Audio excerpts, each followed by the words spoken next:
And we're back on Shardlight Radio, and today I want to talk about the update to the comprehensive rules that went through on August 26th. This rules update changes some fairly significant things about the way the game works, as well as improving a few spots in gameplay. To get right to it, if you go to the comprehensive rules document on Argent Saga's website, this will be linked in the show notes. All of these August 26th changes are highlighted in kind of a bluish greenish color, which I really appreciate that they did that. The two changes that appear on the table of contents are the adding of equip as a keyword, which is a really big deal, and the adding of ruined as a keyword, which is not a big deal, but should have always been in there. I'm going to go through the whole rules document today, and I'm going to call out any changes. If you have not read the rules document previous to these changes, this might not necessarily be news since it would all be new to you. I want to make sure that every change is talked about on the show. Scrolling down the rules document, there is a change in Rule 6.4.2, which is the section that governs available actions. This change does not functionally alter the way the game has been played up until now, but it does make it much more clear. A player with priority may do any of the following actions only if it is their turn during their main phase, the queue is empty, and they are not in a battle step. Adding the words "the queue is empty" to this rule makes it very clear that you can't interrupt some of these actions if there's stuff that has yet to be resolved. Again, kind of the way the game's been played all along, but now it's spelled out very clearly in the rules. Next change is Rule 7.2.5.1. This is part of the draw phase rules that govern how the game begins. This change does impact the way the game has been played. Prior to 7.2.5.1, the player whose first turn it was at the beginning of the game had a draw phase, but they did not draw a card. Now they have changed it so that you skip the entire draw phase. Some people may question, well, what's the difference? I wasn't drawing a card before, I'm not drawing a card now. The reason it makes a difference is because entering the draw phase created a point where a priority action could take place. This impacts Aragon, this impacts Jillian, this impacts any champion that has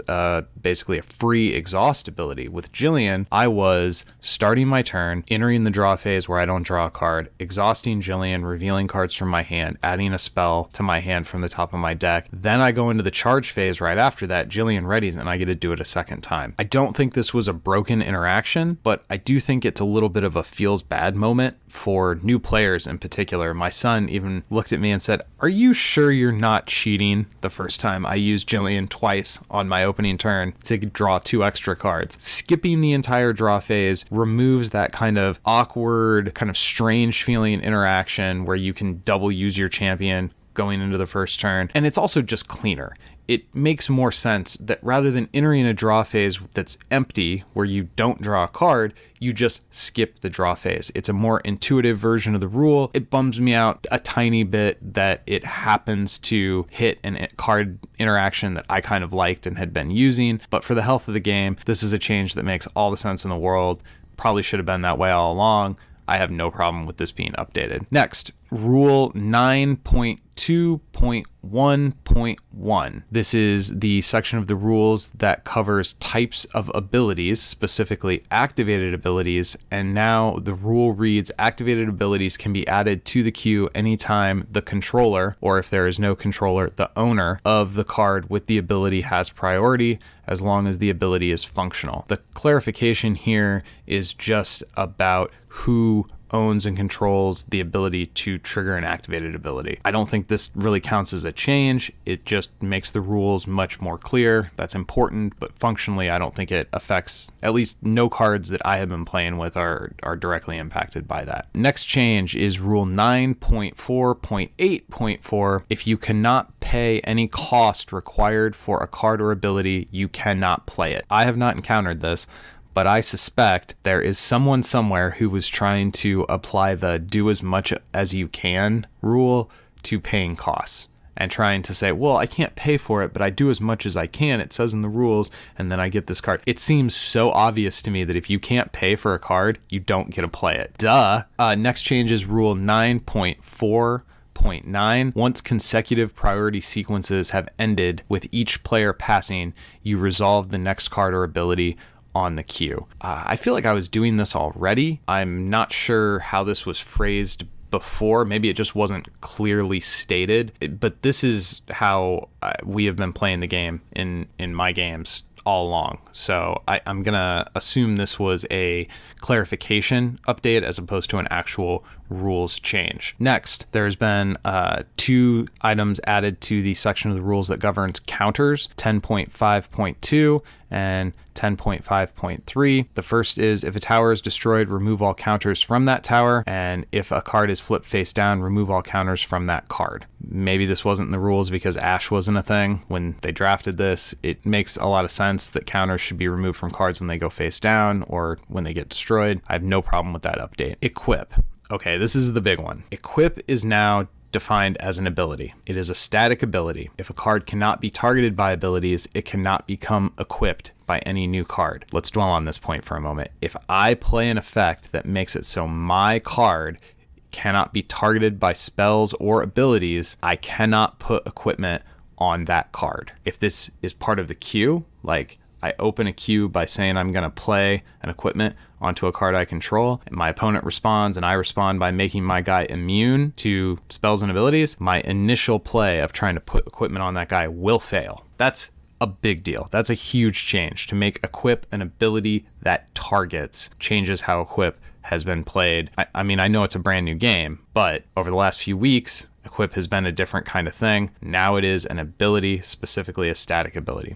Okay, continuing, 11.3.3. After a card that equips successfully resolves, that unit is considered equipped. Pretty straightforward. The process of equipping to a unit targets. Being equipped to a unit does not perpetually target. So this is an important clarification. If I put an equipment on a guy or gear on a guy and it's equipped, and then I make that guy immune to being targeted by spells or abilities, the equipment doesn't just fall off and die. It only checks at the moment that you're trying to play that equipment. So it targets once and then it's in play regardless of what happens to the target ability of that unit. A card that equips to target unit enters the field equipped to that unit as soon as it resolves. So there's no gap where you play the card, then attach it. There's no place to respond. Playing the card, it enters on the unit. This seems straightforward, makes sense, but I'm glad that they have it clarified in the rules. If a card is equipped to a unit, it should be placed in the same unit zone as that unit. I have played it that way all along. I'd be surprised if anybody was playing their equipments off to the side or somewhere.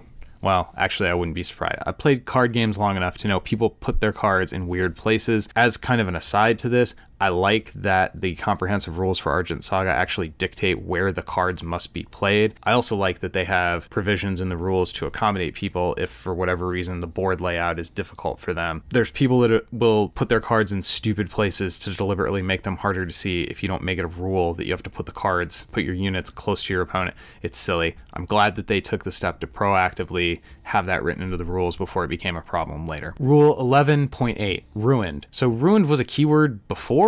It was an ability before, and it just wasn't in the rules for some reason, which I always thought was kind of strange. I am not surprised that it is now added. Ruined is a triggered ability. Ruined should be read when this card is destroyed or sacrificed. Ruined abilities are controlled by the player who controlled the unit when it was on the field, and if an effect would send a destroyed or sacrificed unit to a zone other than the discard zone, its ruined ability would still trigger. All of that seems very intuitive. It's how you would expect a death rattle style effect to work. One last clarification on this ability that I'm a little surprised isn't in this rules, maybe somewhere else in the comprehensive rules, but the ruined unit enters the KO pile, then its power triggers. And I believe that is all of the updates. Again, I will have the whole rules document linked in the show notes. I definitely think the equip change is a big deal. It changes how valuable a lot of cards are, like Royal Reflection can now be played. If I'm trying to equip a Shard Dagger onto my unit, you can play Royal Reflection and move my Shard Dagger onto your unit. If I'm trying to do some shenanigans where I equip gear cards out of my KO pile, you can change the target of the spell to a different card, and you can change the gear to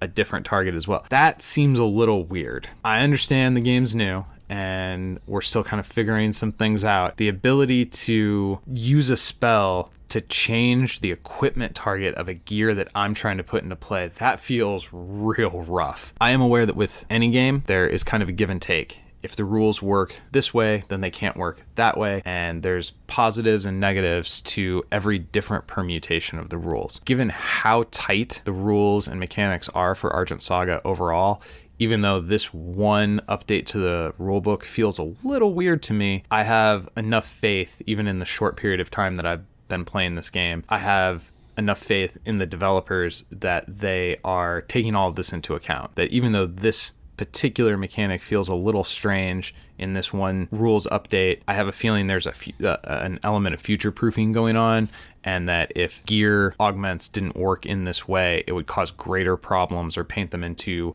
design corners going forward. So I'm fine with the changes. It's a little unfortunate that it's happening so close to the September championship in Indianapolis, but when are you going to do it? If it needs to be done, let's pull the Band-Aid off and let's get it done now rather than wait any longer. If you have any further questions about the rules, be sure to visit the Argent Saga Facebook group for card rulings and discussions. The community over in that group is very good at answering people quickly and not making you feel stupid if you have a question. Until next time, go win some games.